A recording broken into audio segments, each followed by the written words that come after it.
Hi there, this is Sharon Koenig of FearlessPursuits.com, and welcome to another episode of Fearless and Power Tube, and you are watching Getting Real with Sharon.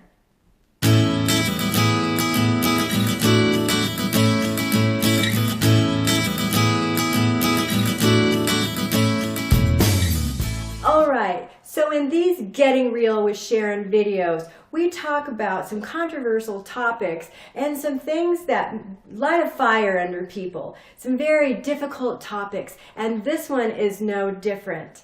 So the question is, should I get divorced? Is it right to get divorced? So we're going to answer that today in this video. So first of all, who am I to answer that, right?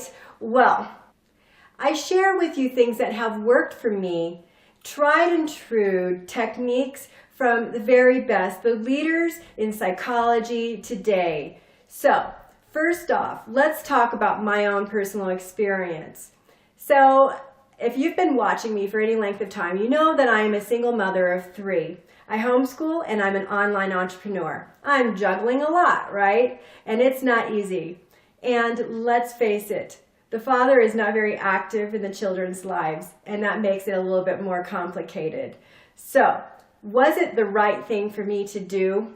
Well, I'll tell you a little story.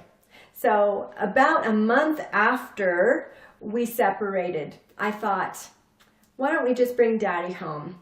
And I was told by one of my children, Mom, no, don't do that. That would be a mistake. Well, my mouth hit the floor. Not literally, but practically. I was shocked.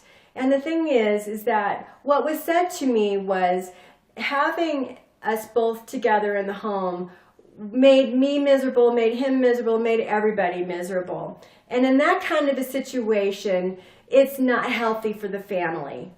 And you want to ask yourself, if you are thinking about going through a divorce, if it's going to be healthy for the family to stay together or to split up. The other thing that you want to ask yourself is if you have truly done everything that you can do to keep the marriage together. And for myself, we were married for over 20 years. And it was several decades of a very cold marriage. The children knew there was no hand-holding, no hugs. There was nothing going on. It was a very cold marriage. And we were losing sight of what a marriage was supposed to be about. So we decided when it became over 20 years that it was time to start thinking about improving the marriage. And it was one of those things where he was super busy with work and he couldn't seem to fit in improving the marriage. And I was always reaching for a better life, so it was me who was always pursuing what to do. I read lots of books. I listened to courses from some of the best leaders in relationships today. And I learned so many things to do, some techniques. And I tried to share that with him, and it went nowhere, in one ear and out the other. And that was my cue. It felt as though I wasn't important enough. The marriage wasn't important enough. But the fact of the matter is that it had nothing whatsoever to do with me. And if your marriage is not working well, understand that it probably doesn't have anything to do with you as an individual. Understand that we are all doing the very best with what we are and who we are at that time in our life. And he was going through a very difficult time and he just had nothing else to give. And it was just that way for a couple of decades. And you know what? Maybe he should never have gotten married in the first place. Some people get married for the wrong reasons.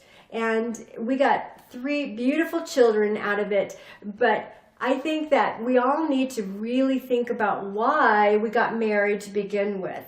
And that may save people from going through divorce to begin with. And in our case, that could have been what could have saved us from dealing with it, because I really don't think that he should have gotten married.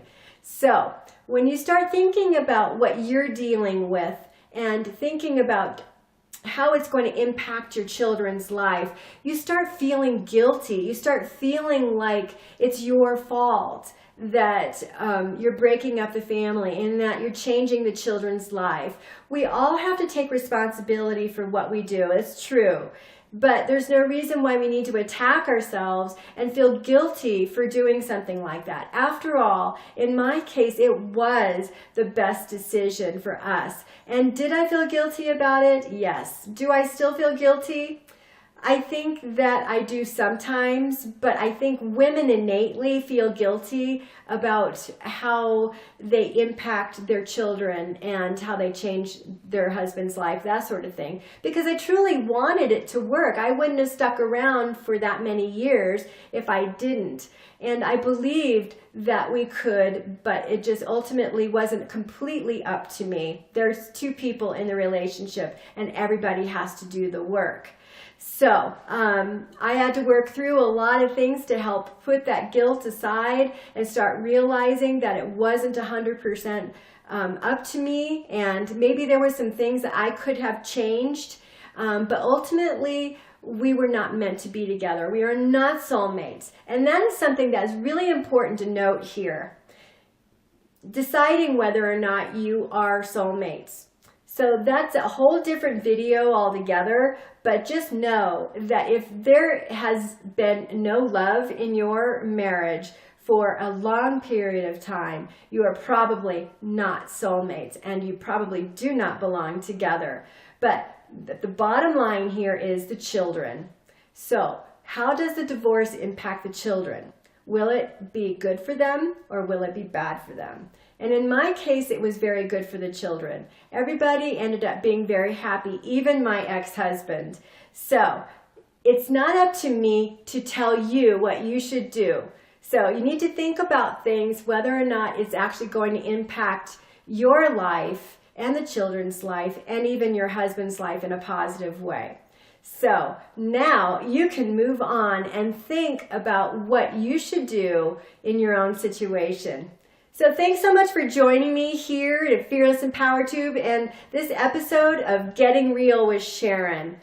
If you haven't subscribed, please do so right now. That way you can get videos just like this that are empowering and inspirational and helpful in your own life. That's all I have for you today. Thanks so much for watching.